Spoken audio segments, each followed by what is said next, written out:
Salut tout le monde, c'est 0xygri et aujourd'hui je vous propose une analyse des projets autour de la data availability les plus connus, le plus installé qui est Celestia et les concurrents qui se développent comme Avail et surtout Eigendy. Aujourd'hui on va analyser ensemble si ces projets sont intéressants techniquement, s'ils sont rentables, combien ils génèrent, des informations que vous ne retrouverez pas ailleurs. Mais avant de commencer, je vous invite à liker la vidéo et vous abonner à la chaîne pour soutenir Coin Academy et faire grandir le média. Et on ne va pas perdre beaucoup plus de temps, on doit analyser ensemble ces trois projets très prometteurs et innovants, de quoi se régaler aujourd'hui.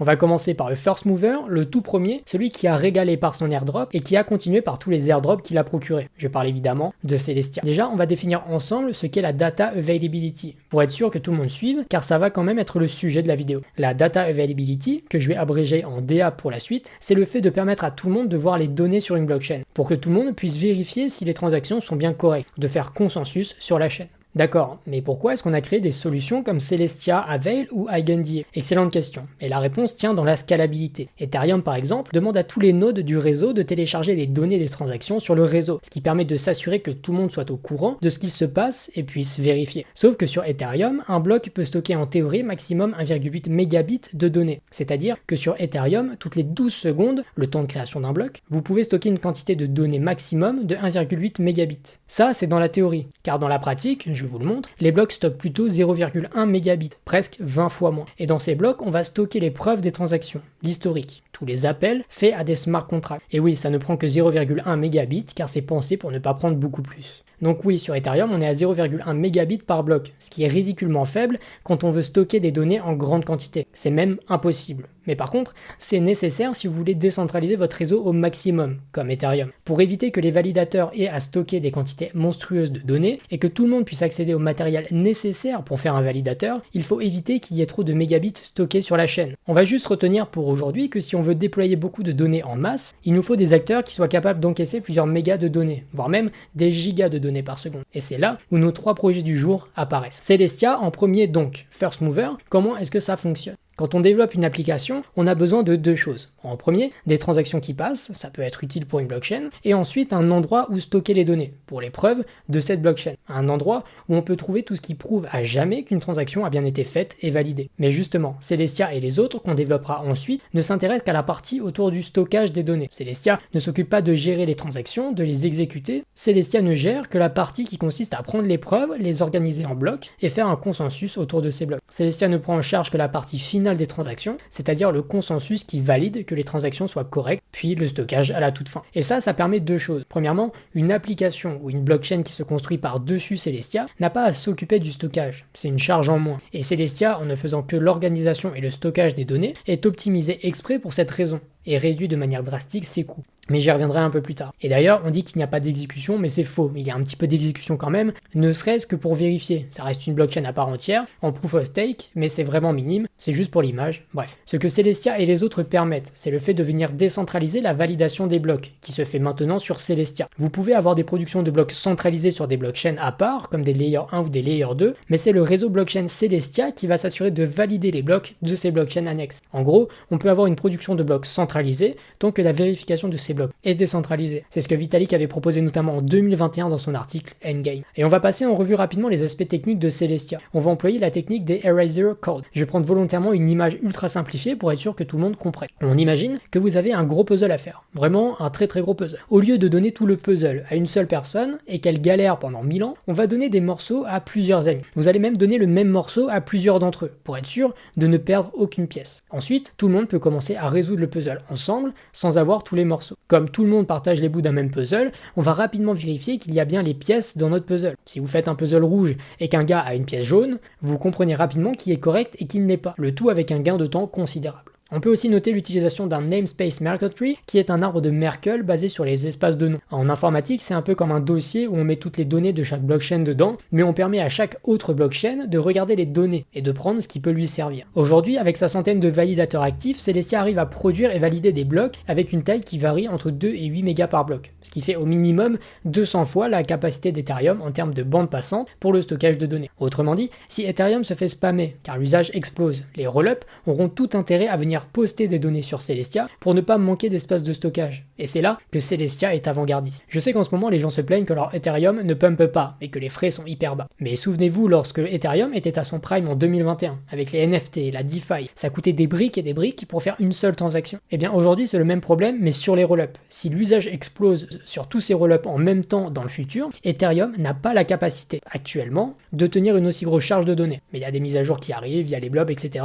On reste simple. Mais il faut noter quelque chose pour Celestia tout de même. Ils ont annoncé deux choses récemment. Premièrement, une levée de fonds de 100 millions de dollars, portant le total levé à plus de 150 millions de dollars. Mais justement, ces fonds vont surtout financer la roadmap pour atteindre la barre du gigabit de données par bloc postée sur Celestia. Regardez-moi ce bordel. On dirait une roadmap sur Ethereum, un vrai foutoir. Qu'est-ce qu'on a là-dedans? Cette barre du giga par bloc, elle est bien sûr symbolique et elle permettrait à Celestia de scaler à large échelle et d'accueillir énormément de données. On pourrait même envisager avoir plusieurs systèmes Visa qui font 24 000 transactions par seconde quand même, qui viendraient stocker sur Celestia sans que ça pose problème. Mais pour ça, il faut bosser sur tout. Il va falloir améliorer le consensus, le rendre plus rapide, plus régulier, faire en sorte que le sampling des blocs soit plus rapide, faire du tri, développer plus de clients légers, notamment sur les navigateurs des gens par exemple. On parle aussi de sharding pour les nodes, mais une fois qu'on a fait ça, il faut aussi et surtout développer de nouveaux produits, aller sur Bitcoin, sur Solana, sur les ZK Apps de Mina, améliorer le système de frais. Il y a énormément de boulot, il va falloir que ça bosse chez Celestia. D'accord, maintenant on a vu Celestia, ses avancées, mais c'est important de voir ses concurrents avant de parler de chacun leur revenu, qui va être une partie somme toute intéressante.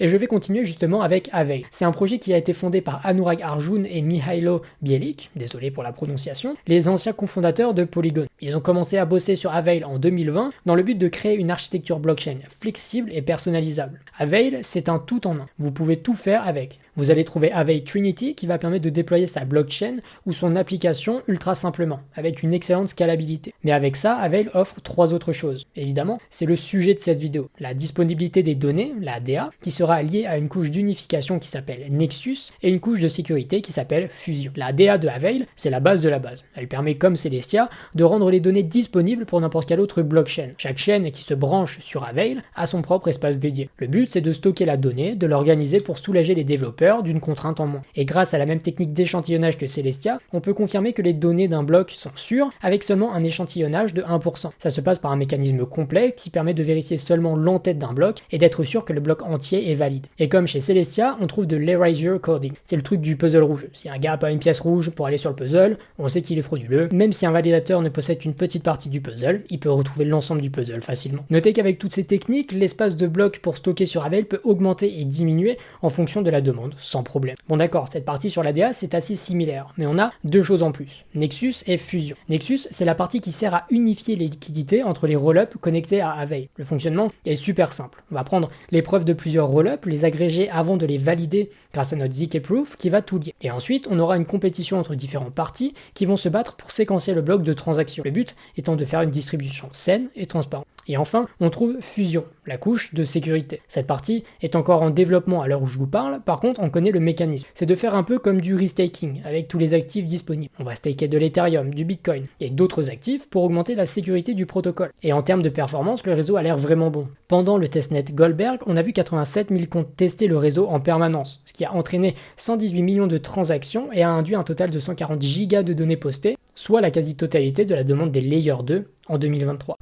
Bon, on a vu le first mover avec Celestia, on a vu Avail qui avait ajouté de l'unification de liquidité en plus pour gonfler son offre, en plus du restaking pour la sécurité. Mais si on parlait maintenant de EigenDA, solution qui est directement liée au futur leader du restaking, EigenLayer. Bon, pour comprendre ce qu'est EigenDA, on va juste refaire un point rapide pour se rafraîchir la mémoire sur le restaking. Le restaking, c'est le fait de réutiliser l'Ethereum déjà staké sur le réseau Ethereum pour sécuriser plusieurs protocoles simultanément. Autrement dit, le restaking chez EigenLayer permet de réutiliser des ETH que vous stakez déjà sur Lido ou n'importe quel protocole de liquid staking pour venir sécuriser un autre réseau supplémentaire en plus d'Ethereum. Avec le restaking, il n'est donc pas nécessaire pour les protocoles de concevoir de nouveaux réseaux de validateurs, de dépenser plusieurs dizaines de milliers de dollars en émission de tokens. À la place, les projets louent une sécurité provenant de validateurs existants. Et justement, EigenDA, c'est le premier AVS qui a été lancé sur EigenLayer et qui a aujourd'hui le plus d'Ethereum staké avec près de 3,4 millions d'Ethereum stakés. Un AVS, pour ceux qui ne savent pas, c'est un service qui utilise la sécurité de Ethereum pour répondre à un besoin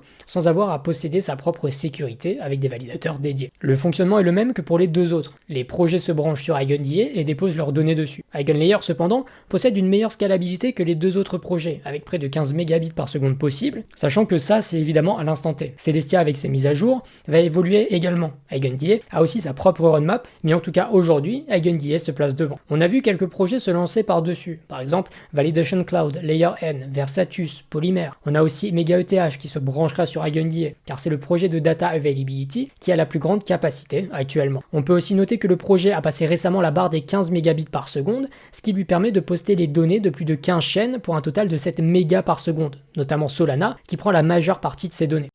Bon, d'accord, on a vu comment les trois fonctionnent, on a vu leurs différences fondamentales, maintenant on se pose la question de savoir si ces projets génèrent de l'argent. Et je précise quand même que ce sont des projets jeunes, que tout ce que je vais dire là, ce sont pour des projets qui ont encore tout à faire, tout à prouver. En crypto, vous êtes face à des startups qui peuvent foirer et ne jamais fonctionner, il faut pas oublier. Par contre, ça reste quand même intéressant de regarder actuellement. On va juste prendre le temps de calculer les revenus actuels. D'après Rollup.whatthefuck, le coût pour stocker de la donnée sur Celestia est de 0,00013 $ par kilobit de données. Actuellement, le réseau Celestia stocke 1,5 gigabits de données, soit 1,5 million de kilobits. On va multiplier donc ces 1,5 millions par 0,00013, ce qui nous donne 195 $ de données stockées par Celestia. Mais il faut ajouter également les frais de transaction, de 150 à 200 TIA payés en frais de transaction par jour, qu'on va moyenner à 180 pour faire simple. Ce qui nous donne 180 fois 6 est égal à 1080 $ par jour en frais de transaction, soit un total de 1250 $ par jour tout cumulé entre les frais de transaction et l'ADA, un peu plus de 450 000 $ par an. Donc certes,